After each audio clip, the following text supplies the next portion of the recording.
Человек не может найти такие плакаты с двумя словами? А кому? Это вопрос... Тогда вопрос Токаеву. Потому что... Это его версия Жана Казахстана.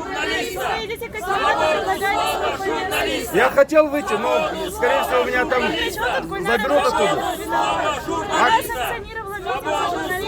Если сейчас будет другая повестка, к ней подойдут сотрудники и скажут, ваши люди нарушают правила, и все, и она будет... Хорошо, я туда выйду на Жарокова. Ну, при чем тут Башкирова? Ну, потому что я хотел сказать эти два слова, а мне Гульнар Башкирова не разрешает говорить. Говорит, уберите. Ну и что? Извините, а как вас зовут? Меня зовут Оскар Достов. Я гражданский активист, политолог. Я заявляю о том, что президент Токаев должен уйти в отставку. Смотрите, что делает. Президент Токаев занимается политическим маркетингом, политическим пиаром.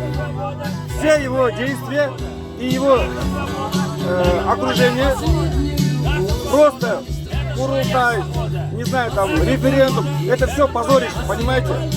Просто это называется пыль в глаза. Я считаю, что эта власть должна уйти в отставку. Это называется во времена всеобщей лжи. Правда, это экстремизм. Вот что это. Я знаю, что я вам больше скажу. Инициатор этого... Хорошо, я уберу этот плакат, да, я это уберу плакат, да. Я хочу по теме сказать. Инициатором этого законопроекта, раз который вы все пришли, да, сюда, да? Почему же здесь пришли? Конкретно говорю.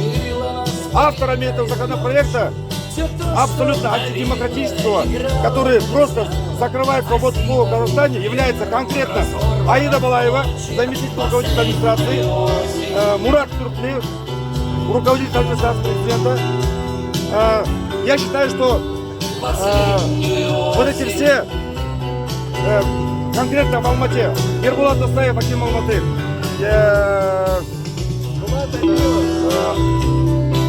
Абаев и все 99% акимов областей, это олицетворение коллективного Назарбаева, как выразился Досым Сатпаев. Пока они не уйдут, ничего в этой стране не изменится, понимаете? И я хочу, чтобы наконец-таки Жана Казахстан был действительно Жана Казахстаном. И Жана Казахстан начинается вот здесь, с вашей помощью, чтобы этот законопроект был просто свернут абсолютно.